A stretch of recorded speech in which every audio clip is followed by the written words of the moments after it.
So basically, had they not meddled in my business, this would have turned out, this whole thing would have turned out completely different. If they would have just left me alone, let me get on the water and sand, build the building, put the tenants in there. I could have had that rented out. I could have rented out the muffler shop. I could have sold the muffler shop. I could have subdivided that. Could have done a lot of things. But basically, what all this is going to prove when it's all over with, if it's ever all over with, which I doubt, it's going to prove, I hope it's going to prove to people that meddling in your neighbor's business is destructive for the most part. It's going to come back to haunt you. Or it can, I should say. It can come back to haunt you. And it can come back to haunt you in spades. And the only person you have to blame is yourself.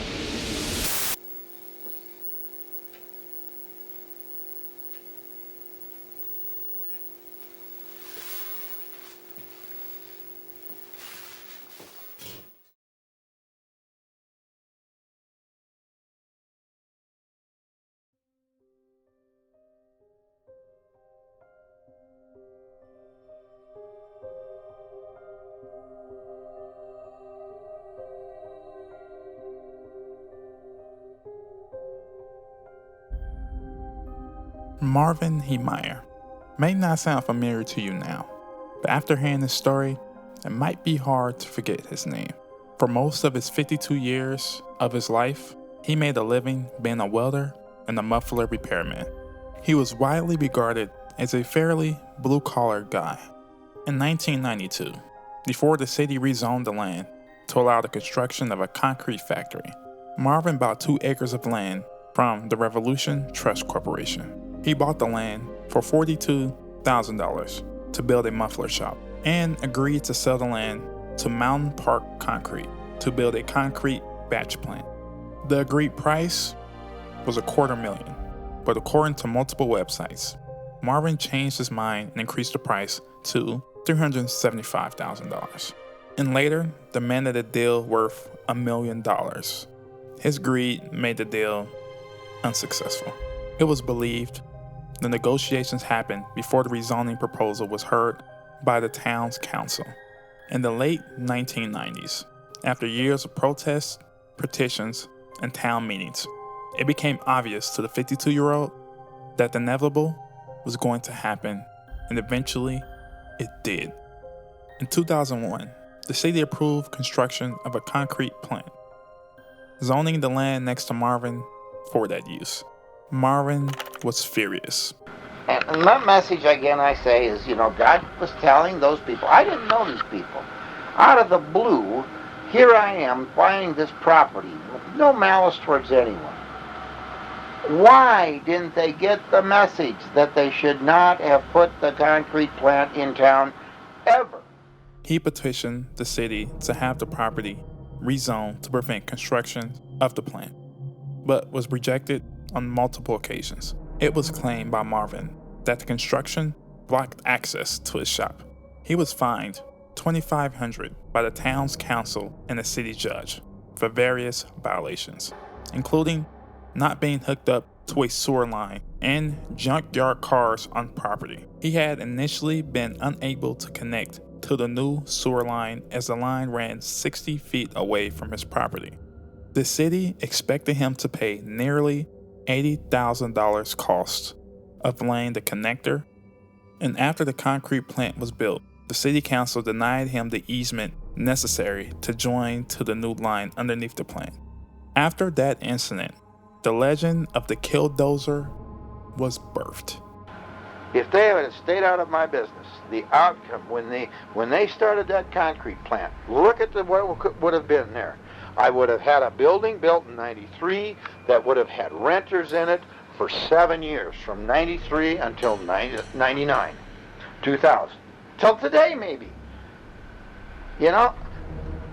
Maybe the renters would have all moved out because of the dust.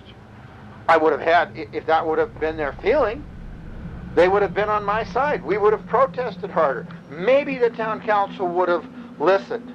But because the town council had gone to the effort in 91 to rezone that property, and I had screwed up the town's plans, I says, it's a duty I have. I says, I basically can't call myself a man if I don't make this right.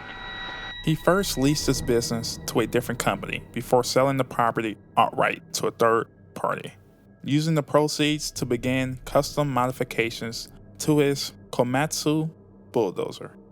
The Bulldozer was moved into the muffler shop, and Marvin began to make some modifications.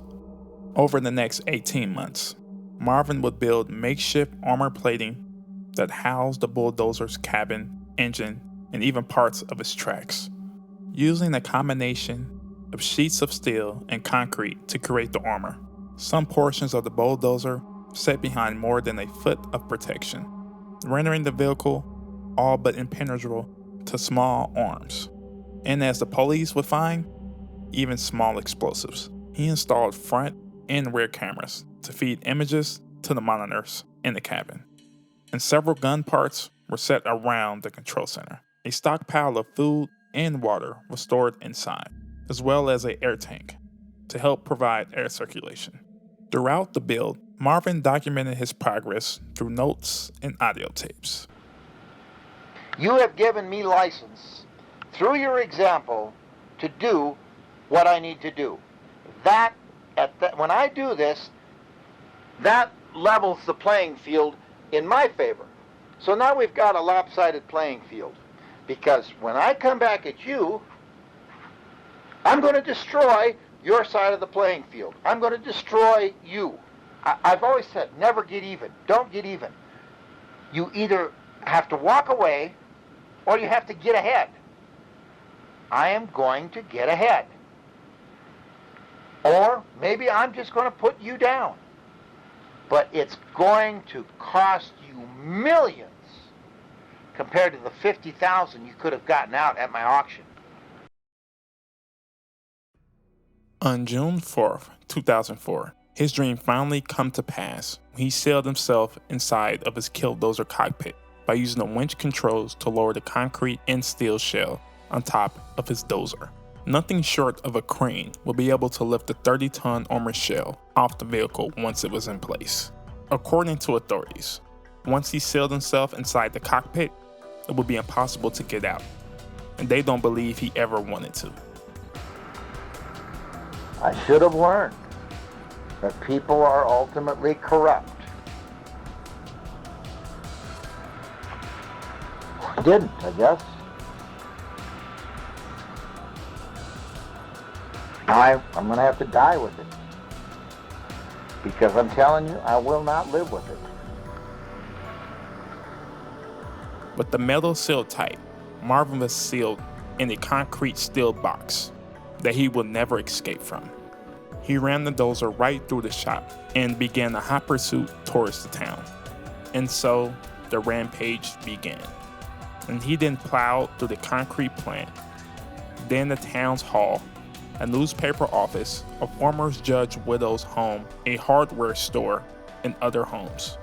But Marvin's choice of destruction was not just random, it was highly calculated. That's why Marvin mailed his audio tapes to his brother, went to his shop, and climbed into his bulldozer with a handwritten list of targets. Every business or home that had been bulldozed had some connection to Marvin and his disdain towards the zoning committee. The attack was highly destructive, knocking down natural gas service to City Hall and the concrete plant, and destroying parts of the utility service center. When Marvin and his Killdozer arrived in town, the Granby Police were waiting for him. But against this armored monster, the lawmen were powerless. When it became clear that the armor was immune to bullets, the police tried explosives, with no effect. Lawmen kept to the sides and tried to vacate everyone from the Killdozer's path. And the local police utilized reverse 911 system to call residents and warn them of their approaching danger. News helicopters filmed the unfolding violence below. In about an hour of the mayhem, the bulldozer had demolished 13 structures and was en route to its next target, Gamble's warehouse. Over time, the damage from small arms and extra weight of the armor were taking a toll on the vehicle, and the radiator had sprung a leak, and the Killdozer was losing horsepower fast. As the fatigue machine crushed through the walls of the hardware store, the floor beneath the beast broke, and the front end of the bulldozer fell into a shallow basement. The engine tried and struggled, but it could not power itself out of the pit. As SWAT teams surrounded the wounded Killdozer, one of the members reported hearing a single shot. Maybe it was planned before I was born. I don't know. I don't understand predestination that much, but I do believe in it. I feel pretty worthless. And I know I probably shouldn't, but to know that for 10 years, the people in the town of Granby did not want me there. So here we are, and I am at peace with what I am about to do. I have to be. And although I've wrestled with it for years, and you know, God gave me this last winter off again because he knew that I wasn't strong. The vehicle didn't move again, ending the rampage that lasted 2 hours and 7 minutes. With it all being totaled, his rampage caused more than $7 million worth of damages to structures and vehicles in the community. It is extremely clear that Marvin's frustration had caused him to do and say things that are clearly not normal to most of us. But after the incident, something clearly strange and bizarre happened. According to the folk hero version of the Killdozer Day, Marvin only attacked buildings, not people, owned by those who had done him wrong, and made an effort not to harm any of the town's general population or property. Although it's true that no one other than Marvin was killed during the incident, it wasn't from a lack of trying. The sheriff's department argued that the town was lucky that no one was killed, considering 11 of the 13 buildings were occupied, moments before they was destroyed by the Killdozer. Or maybe Marvin timed it perfectly, considering that there may be human lives inside those buildings. So he chose his hours perfectly. From this crime of passion, Marvin accidentally developed a cult following. Today, Marvin has a loyal following in anti-government online communities that see his story as one part of a hero's journey and one part cautionary tale. From reading and understanding this story, I've learned that we don't look up to superheroes because they do things that we would do. We as a society look up to superheroes because they have the courage to do things that we wish we could. This is a story of a man who was pushed so far to the point he chose to push back, even at the cost of his own life. However, in other circles, he is seen as a troubled man who chose to turn to violence when life didn't go his way. Thank you for watching.